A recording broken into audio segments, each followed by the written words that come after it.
Hello, আসসালামু আলাইকুম।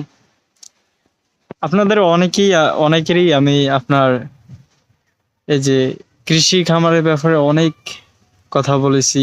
অনেক মানে কৃষি কিভাবে কাজ করবেন বা কৃষি খামার করে আপনি কিভাবে উন্নত হতে পারবেন।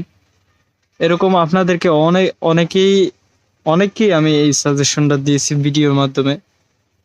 তো আজকে হঠাৎ আমার কাছে এই ব্যাপারটা অনেক খারাপ লাগলো। আজকে আপনার এই যে বর্তমান বাজার আপনার কৃষির যে পণ্যগুলো আছে মানে তরকারি কাঁচামাল এগুলোর বাজার বর্তমানে একদম ডাউন। আজকে একটা রিপোর্ট দেখছি, সেটা আপনাদের সঙ্গে আমি স্ক্রিন শেয়ার করব। ওই রিপোর্টটাতে দেখলাম আপনার ফুলকপির 1 টাকা কেজি। আসলে ভাই এটা হচ্ছে সবচেয়ে একটা কি বলে লজ্জার ব্যাপার যে 1 টাকা ফুলকপির কেজি। এখন আমরা তো এই জায়গায় করার কিছু নয় ভাই। এখানে এখন কাকে আমরা দোষারোপ করব? সরকারকে দোষারোপ করব নাকি পাবলিক? কাউকে আমরা দোষারোপ করতে পারবো না। আসলে ভুলটা আমাদের ভুলটা কিরকম সেটা হচ্ছে, আমাদের যখন আমরা কোনো খামারি কিছু করে বা আমরা কেউ খামারে কিছু রোপণ করি, তো একসাথে একজন খামারি যেটা রোপণ করে ওর দেখা দেখি সবাই একই ফল রোপণ করে। যেমন আমি ফুলকপি করলাম, বা এই যে আমার পিছনে এই খামারটি, এটাতে মিষ্টি কুমড়া আছে। তো এই মিষ্টি কুমড়ার খামারটিতে যেমন মিষ্টি কুমড়া করা হয়েছে, তারপর বেগুন করা হয়েছে। এখন আমার দেখা দেখি এখানে আরো অনেক খামারি আছে, তারাও যদি মিষ্টি কুমড়া করে, তারাও যদি বেগুন করে, মানে এই আইটেমটা যদি সবাই করে, তাহলে মার্কেটের মানুষ কোন আইটেমটা খাবে?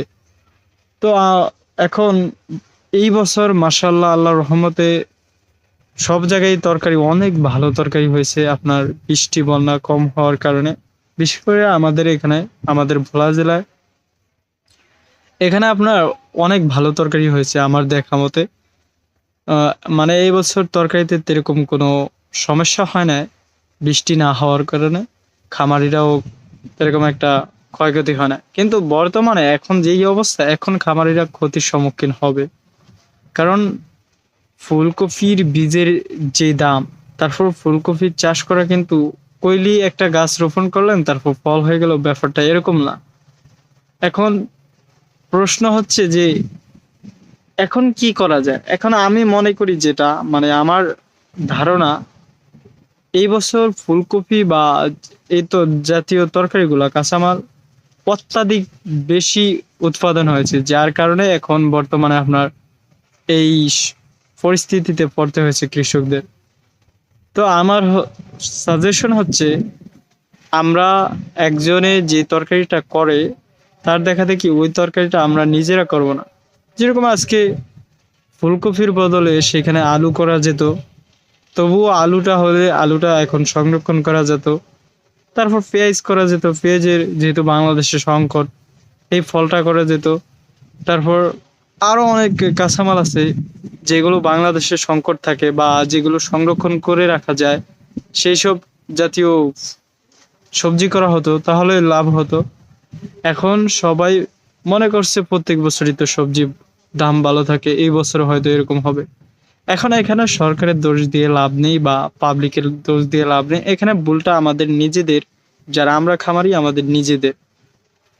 তো চলুন সেই স্ক্রিনটা দেখি যে একজন খামারি, আমার কাছে এটি দুঃখের বিষয়, একজন খামারি তার নিজের খামারে ফুলকপিগুলো নিজে আপনার লাথি দিয়া তারপর আছড়ে পুরো ভেঙে, মানে ওনার শোক, মানে এটা বুঝে কথায় বাসায় প্রকাশ করার মতো না। যাই হোক, চলুন সেই স্ক্রিনটা দেখি। আপনাদের কাছে অনেক খারাপ লাগবে, তারপর আমি দেখাচ্ছি। আর আমার সাজেশন আমি তো বলেই দিলাম।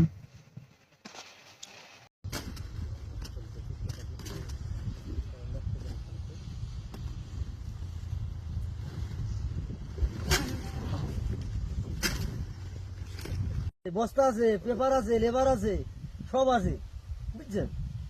তো কিভাবে আমরা তাহলে কপিটা কাটতে পারি? মানে এখন খবে পড়ে কফি এখন এখানে যদি থাকে এই যে মুখে হাতে মেরে এখানে কলা মেরেছি, ফেলে দিয়েছি। গরুর খাবার বা এইসব গরুওয়ালারও দিছে না, দেখছেন না? গরুওয়ালারা যদি নিয়ে যাইতো তাও তো বাঁচা যাইতো। তাতে আপনার মুনিশটা নাই তখন আমাদের লাস্টে মুনি দিয়ে আবার কেটি পালামাত নিয়েছে। দেখছেন না কি অবস্থা মাঠটা? আপনারা এইগুলো একটা জিনিস